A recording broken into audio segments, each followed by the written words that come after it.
السلام عليكم ورحمة الله حبايبي ومتابعيني وعيلتي التانية، يا رب تكونوا بألف خير. وحشتوني جدا جدا جدا. النهاردة ان شاء الله جاية لكم فيديو جديد. ما تنسوش الاشتراك وتفعيل زر الجرس عشان يوصلكم كل جديد مني. النهاردة بقى فيديو جديد. ده من أسباب آه، اللي خلتني يعني كنت متغيبة فترة كبيرة جدا عن اليوتيوب. وطبعا مش ده بس ده من الحاجات اللي خلتني متغيبة الفترة دي.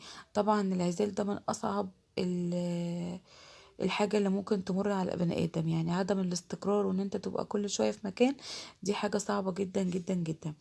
فطبعا انا هنا الشقة دي كنت بقالي فيها فترة، وجه صاحبها حب يبيعها.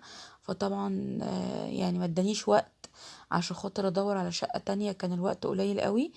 وطبعا انا هنا كنت في الدور الثامن، فمش هينفع انزل حاجة حاجة او كده. لازم بجيب اللي هو الونش والاسانسير.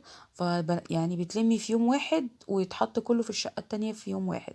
فطبعا دي من اصعب الحاجات اللي ممكن تعمليها في العزال. ده غير بقى ان احنا هنا كنا يعني يعتبر في شهر في 11. يعني الجو كان برضو ساقعة والولاد وكده، فبصراحة كانت صعبة جدا. ده كان منظر الشقة بعد ما اتلمت تمام كده.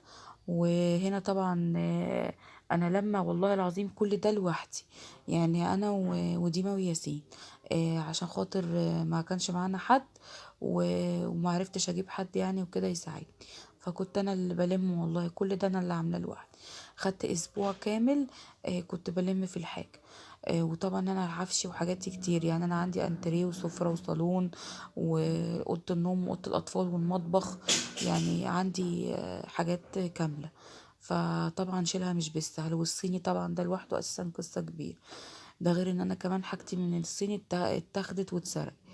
هنا البلكونة دي العمال هم بيطلعوا بينزلوا الحاجة في الأسانسير. وطبعا يعني مجهود صعب جدا. الراجل عشان يفرش هنا جالنا 5 الصبح في عز البرد. وعشان خاطر يقدر يروح في المكان التاني. هنا ما كانش فيه مشكلة، المشكلة كان في المكان التاني.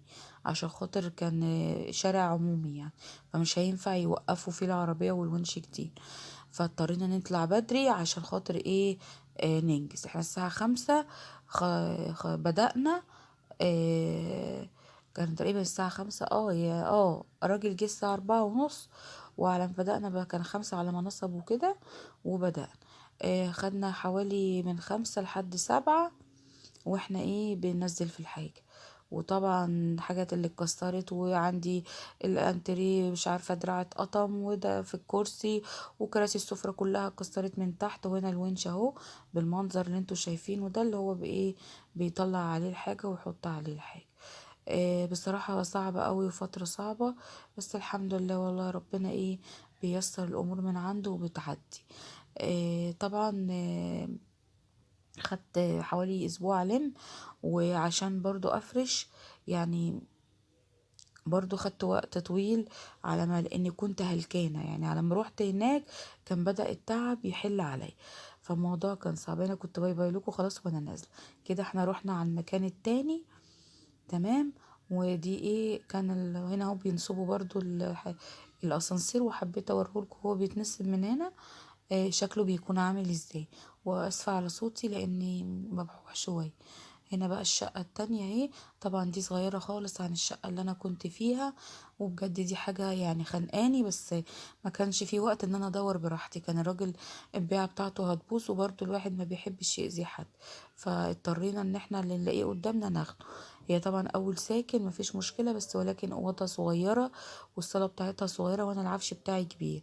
فشكله صعب يعني. بعدين بلكوناتها هنا في عيب، البلكونات التانية كنت بقعد براحتي ومحدش بيشوفني. البلكونات دي كنت اعتبر قدام الشارع كله شايفني، وما بطلعش اقعد فيها خالص. فبرضه دي حاجة من الحاجات اللي مضايقاني.